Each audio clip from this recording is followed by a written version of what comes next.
Hi, everybody. Good morning.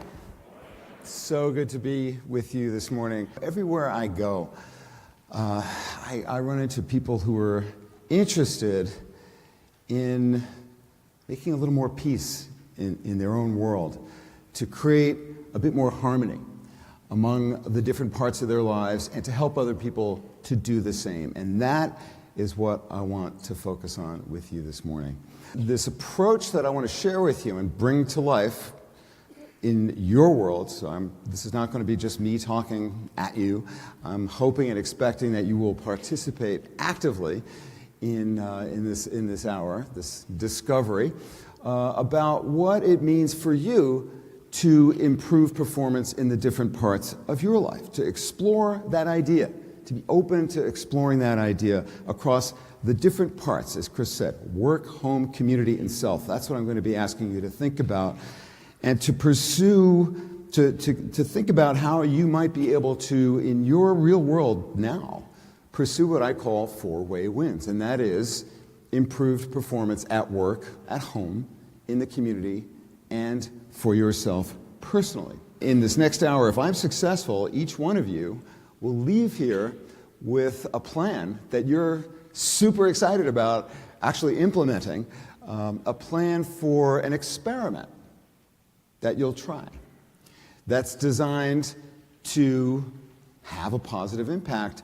in all the different parts of your life, and thereby train yourself, or at least to be open to exploring further what it means for you to discover FourWay Wins wherever you go. So I'm going to be asking you to put on a different set of lenses, and I'm going to be provoking you with some questions. What my daughter, now 24, she still refers to my questions as annoying questions. So I'll be offering you a couple of those that I hope that you'll be open to exploring with me. How has the world changed, and why do we need to think a little bit differently about what leadership means to us, to you? Other kinds of cultural changes. One of the great benefits of having now been teaching at Wharton since 1984, 3+ decades, is that I've gotten to see a lot of things shift. One of the things that I've been doing since I started was to ask students, do you plan to work in the same company when you graduate as when you retire?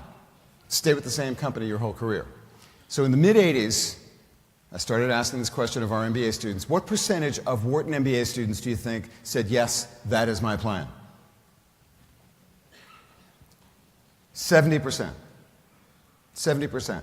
And when I asked that question recently to a group of 70 fresh-faced, just starting our program, the core leadership course, all right, folks, how many of you plan to work in the same company your whole career? Out of those 70 people, how many hands do you think went up? There were two. There were two, and they were both heirs to major fortunes. Right. So their plan was, I'm just going to watch Daddy, on the ladder until he falls off, and then we'll see how that works out. All kinds of cultural changes. Changes, of course, the digital age has radically altered human communication, and sorry, excuse me. Wait. Sorry. Oh, sorry. Wait. What? Well, so how did you feel when I did that just now? I'm ignoring you. Yeah, but I'm here talking, sort of. So I ignored you. So how did you feel? What was your emotional reaction to my doing that? You knew it was a joke, I hope. It was just a demonstration. But what was your feeling when I did that? Disrespected. Now, I know it's normal, but still, if I'm here, I'm not here. I'm not paying attention. I'm not with you, psychologically. This is really important, of course. Many of you are thinking about this a lot, I'm sure. We're going to spend some of our time focused on this issue of attention, which I would suggest is your most precious asset as a leader. To what do you devote your attention? That's a choice you're making all the time. And it's harder now because the world's needs are pulling for your attention right here, right next to my heart, pulsing all the time. How do you stop that? How do you attend to the people who need you when they need you in a way that they can see and feel that you love them and care for them and that you want to pay attention to them? That's a big issue that we're just figuring out because it's just starting. This globalization is another incredibly important factor in shaping the leadership landscape. The fractiousness of divisions among the tribes of the world causing all kinds of conflict. We could go on. We're not going to. I simply want to assert here at the start that we can't think about leadership in the business context as about work only. It's got to be about your life. Let's just say, for the sake of our work together here, very briefly here, what I'm going to be doing is doing sort of the Cliff Notes version of my course.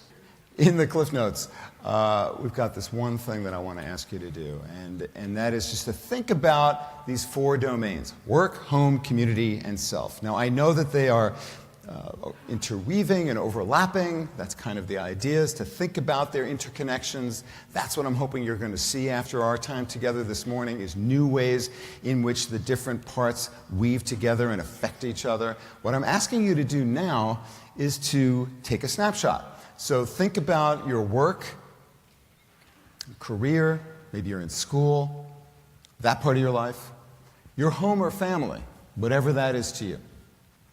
And if I were to ask these 6 people to define the word family, I'd probably get a different definition from each one of them. So whatever it is, your community, that's your role as a citizen, your friends, neighbors, social groups, religious groups, everything beyond work and family. And then there is the domain of your private self, your mind, body, spirit. So let's just imagine, for the sake of our exploration here, that these are 4 distinct domains or parts of your life. And think about, in the first column, take 100 points and allocate them according to how important each domain is to you right now. Totaling 100. How important? Not where you focus your attention or spend your time, just how important is your work to you, your home, your community, your private self. Just write those numbers down. Now, if your boss is sitting next to you, it's 100, 0, 0, 0.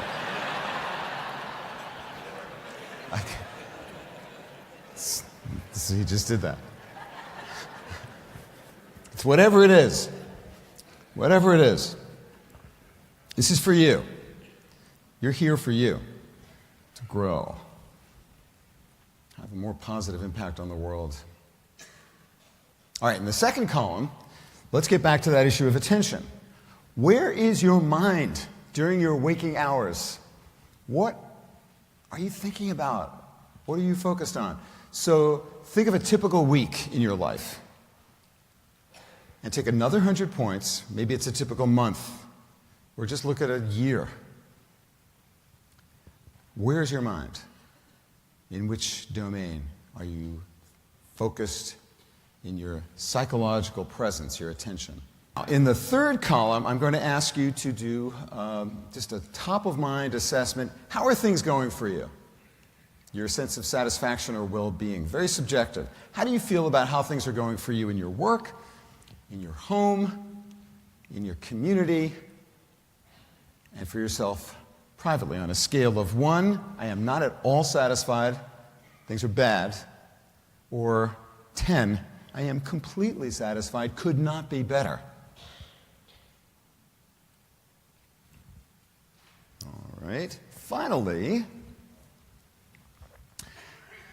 this gets a little tricky, and it foreshadows where we're going to be spending a little bit more time in just a bit. I want you to think about who the most important people are in the different parts of your life, at work, at home, and in the community. Who are those people? And how are you doing in meeting their expectations for you, their needs for you? How well do you think you're doing in meeting their expectations? On a scale of 1, poor, to 10, Excellent. So on average, at work, you probably know this, how well are you doing in meeting the expectations of the most important people? And now imagine I have that same conversation with the 4 or 5 people who matter most to you and your family. What would they say about how well you're doing in meeting their expectations? And now think about your friends, neighbors, your community, however you want to define that social environment beyond work and family. If I were to talk to some of those people or representatives of some of those groups, what would they tell me about how well you're doing in meeting their expectations? And finally, on average, gross estimate, this is not a fine-grained analysis. As you think about the goals that you have for yourself in the different parts of your life, for yourself now, just you, your intellectual growth, your emotional health, your physical health, spiritual growth, how well are you doing in meeting your own expectations? As leaders, we have to deal with reality. That's where we start. What's real? What's actually happening in my world? What can I have an impact on to make things better for me and for us? That's the question.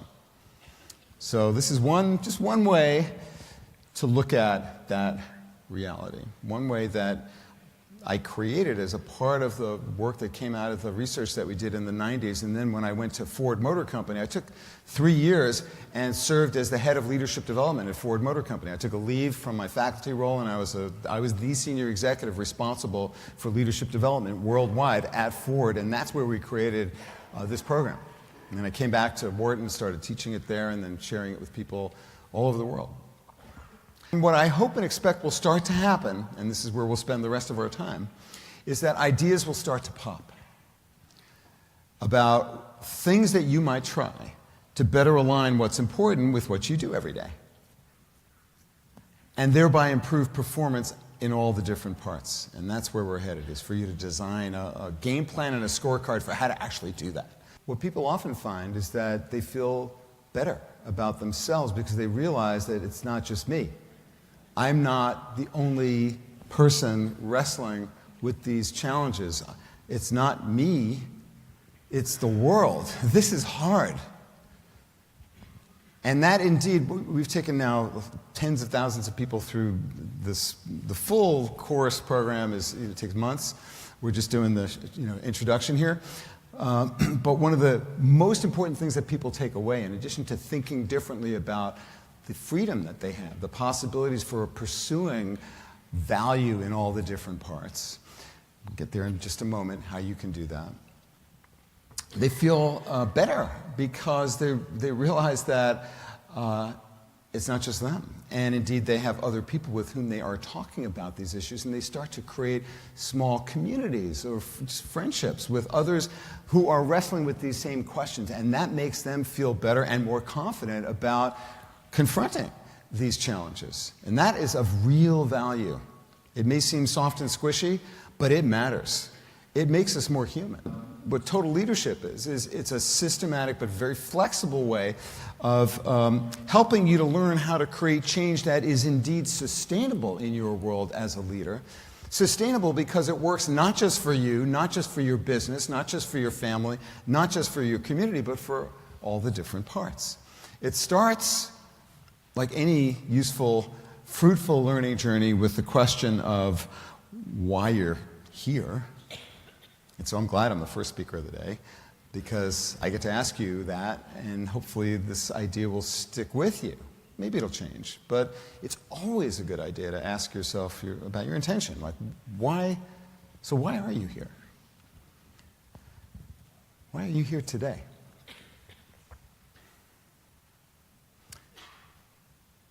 Anything new that you start, it's always a useful idea, and I certainly do this in all the courses and workshops that I do, is what are you doing here? And have some occasion to be talking about that. I'm not going to ask you to speak about that, I'll just ask you to have that in your mind. And then we get into the 3 principles. Be real, be whole, be innovative. So when we studied the people who are really good at this, in our research that began in the 90s and continues to this day, what we found is that at all levels, the people who are good at this, they do 3 things. In different ways, in each in their own style, but they adhere to these principles of being real, acting with authenticity by clarifying what matters most to them, their values, their vision, which is what we've done one of the exercises for just now. There's a lot of different ways of getting at this. You've probably heard some others yesterday, and we'll hear some more today. But that is essential. What matters most to you? What do you stand for? Where are you going? What's your purpose? The second is to be whole, to recognize and respect the whole person, and to be innovative, to be continually experimenting with different ways of getting things done. And when you do this exercise, it doesn't take long. You start to see your world that surrounds you in the immediate as a live, vibrant social system that you can impact. You can have an influence on it. You can change it. And you can discover where there's compatibility among the different parts. How does what your mother expects of you, how is that consistent with what your clients expect of you, or your friends, yourself? And where's their conflict? And what can you do to create better alignment, greater sense of harmony? Ideas are popping. They start to. When you ask yourself these questions, one of the things that I'll then ask you to think about is there's usually a gap. If you were to rate on a scale of 1 to 10, as you just did a brief estimate of how well you're doing in meeting the expectations of key people, there's usually a gap. It's usually not at 10. If I meet hers 10, she meets mine 10, well then we're going to be happy for a long time if we can keep that going. But usually there's a gap. And so the interesting question that starts to get you thinking more about weaving the different parts together is this one. Can you change something in another part of your life that would help you close the gap in this one? What do I mean by that? Can you change something at work that's going to make you a better mother, sister, friend? Can you change something in your personal life that would make you a better boss, a better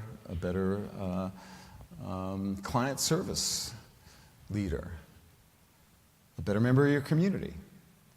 These start to be really fun and interesting questions as you generate ideas for innovation. Can you imagine doing one thing that would have a positive impact on all 4 domains? So, for example, let's say your company sponsors the Race for the Cure, breast cancer research, and you decide to train for that with your kids to raise money for your company's support of this community cause. So you can see how that hits all 4. Just a couple months ago, someone said, you know that 4 circles? Those would look good on a Frisbee. So we made it. This is the Total Leadership Frisbee. And fresh off the press, I thought I would bring one. Any of you play Ultimate Frisbee? Okay, if you're in the orchestra and you want this Frisbee that I will sign for you, you go to the app, and it says Slido or Slideco, and just say Frisbee and put your name in there, and before I'm done talking, somebody's going to come out and say, this is the person you need to give it to, and I'm going to put your name here, and I'm going to sign it Spread the Love, which was our motto because the original team name was Baba Ganoush. Spread the love, get it? And I'm going to toss it to you. So if you want that Frisbee, you got to do that now. Now it's time for you to think of an idea for an experiment. I hope you will do this. I'm inviting you to think along with me.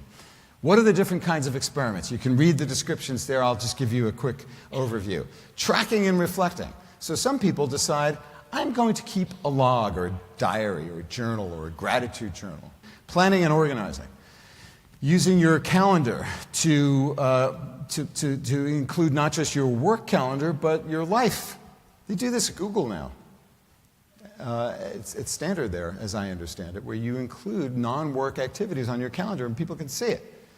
I mean, probably not everything that you do, but whatever you're willing to share. One person did an experiment recently where he decided to meet with his family. He had 4 kids living at home, and he decided to meet with them, try to corral them for 15 minutes over the weekend sometime. What are you doing this week that you need help with, that matters to you, that we can help you with? And he did that for a month. Just went around the circle. It had a profound impact on his life, just doing that. Rejuvenating and restoring is the most common type of experiment, and that's what I described earlier. You're taking care of yourself. You decide to do yoga or exercise or some new diet or something, but it's not just to lose weight so you can fit in your clothes better. It's so that you can be there for your family, so that you can be more energetic and more focused at work and produce better value for your colleagues and your clients. It's about not just you. And that's what helps to make it stick, because you're doing this for them, not just you. That's what all this is about. And that's why it's about leadership. Appreciating and caring, doing something to just demonstrate love in your world. And maybe it's bringing people at your work together to do some sort of community service initiative or something along those lines. Okay, I have a winner. Where's Meg Whelan? Meg, where are you? Where? Where are you, Meg? You're in the balcony? There's no way I can do this. All right. Do we have insurance? Wait. Meg, for real? There's no way. So if this falls, you have to get it to Meg, okay? Okay, you're not going to laugh at me if this doesn't work. This is not like Rafa Nadal at the Open. Okay, you ready, Meg?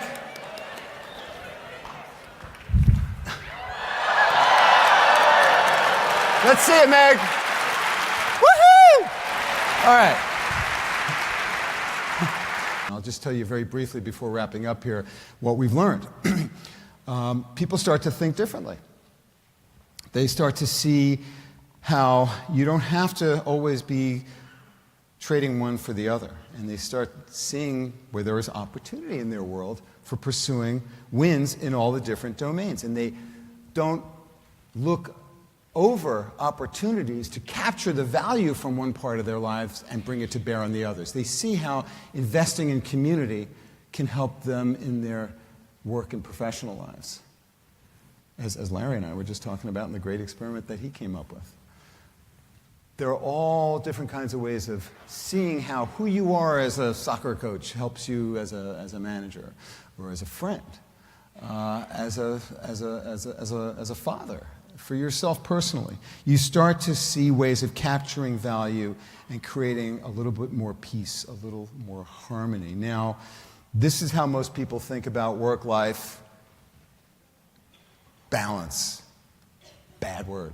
When I started the Work-Life Integration Project in 1991 at the Wharton School, the first of its kind in any business school, we called it the Integration Project because we wanted to get people not thinking about balance so much, but integration, harmony, fit, words that don't connote this trade-off. Because when you think about balance, here's the metaphor, right? Work, going great, more money, more power, more problems, right? You're doing great here, more challenge, more opportunity, more growth, but what's happening here in the other part of your life? That's the balance metaphor. That's what it does to you. That's why everybody, you talk about a work-life balance program in your company, executives, their eyes just roll back in their heads like, ugh, this is one more thing that they want from me. And I am strapped, I have no resources, and they want more. Because it matters what people are coming to you with. You ask them to figure out how it's going to be good for us, they'll find a way to figure that out. They may have to adjust their thinking, but they will. So that's why I prefer the metaphor, to get back to your very important question, of the jazz quartet. The jazz quartet, you've got these 4 different instruments, and sometimes you only hear the trumpet soloing. Sometimes it's just the bass and the drums. The others are resting. That's the musical term, rest. But they're highly responsive. If you've ever watched a jazz quartet, a great jazz quartet, the drummer is watching the other 3 players very carefully while trying to keep the rhythm and doing all the inventive things that he's doing. They're responsive to each other, and they've got a theme that they're trying to develop over the course of time. And that's how I like to think about the integration of work and the rest of life. Over the course of your life, you're trying to bring harmony, like a great jazz quartet. People start to see a greater sense of purpose in what they do. They feel more connected, and more hopeful and optimistic because they see how there's opportunity, there's room for making things better, and the results that they see are in both. So it's not about either or, it's and, because that's what you're pursuing. So we actually did a study looking at what you just did of about 300 business professionals over the course of 4 months of doing the dialogues and experiments. We asked them before the fact, just like you, and then after the fact, to rate their importance, attention, satisfaction, and performance. And what we saw before and after, you compare those numbers, what do you see in terms of importance ratings? What do you see? Same, hasn't changed. So your values over a 4 or 5 month period don't change. This is not a cult, there's no drugs, there's no surgery here. This is like you are who you are for that 4 month period. But now let's look at the attention shift. What do you see here? What happens? Better alignment, right? And how does that occur? A little bit less time focused on work. What? Is this what they're teaching at Wharton now? Less attention to work? Are you kidding me? Well, yes. Why? Because we see gains in satisfaction across the board, which dissipate a little bit over time, but they do remain. We're studying now the longer-term impact. And we also see positive changes at work, despite the reduced attention to work. That's a paradox, isn't it? How would you explain that, assuming these data are valid and reliable? How would you explain the fact that with less attention to work, you're performing better in meeting the expectations of people at work? Better productivity, what else? You're happier, and that spills over. You feel more inspired. You're also less distracted because you're caring for the other parts of your life, and you're more focused on the things that really matter. It's not that complicated, and yet it is uncommon for people to think that way. I hope that you will start to think more in this way about what it means for you to have a better leader, to have a better life by being a better leader, and to be a better leader by having a richer life. That's the idea here. For you to be creating sustainable change to improve performance in all the different parts of your life, and to pursue these 4-way wins, and perhaps more importantly, help other people to do the same.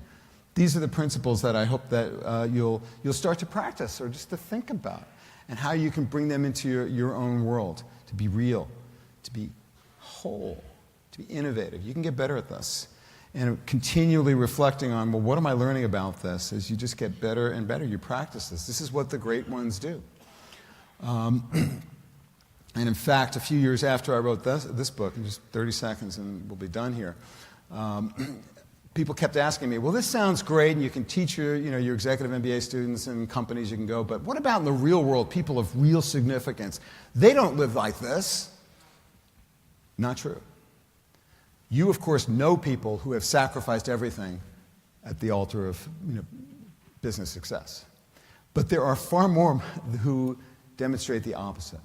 And so I did a study of hundreds and hundreds of them and chose these 6 people, some of whom you'll recognize, some of whom you won't, and wrote about them in a book called Leading the Life You Want, where I wrote these profiles, original profiles of these 6 people, to show how they use these principles and skills in their own lives. And what they demonstrate is that significant achievement in the world comes from taking what is unique to you and bringing it to the world in a way that helps other people. That's what frees you to lead the life you want. And that accomplishment in career comes not by sacrificing, not at the expense of the rest of your life, but because of the commitments that you make to the people and projects, the things that matter most to you in all the different parts of your life. That's what gives you strength. That's what gives you the will to persist in the face of adversity and resistance and all the haters. That's where they get the strength from. And the really good news is that anyone can cultivate these skills. There's a free course on Coursera now that describes this, which you may want to check out. Thank you so much for your attention here this morning. I hope you have a great day. I really appreciate your listening. Thank you.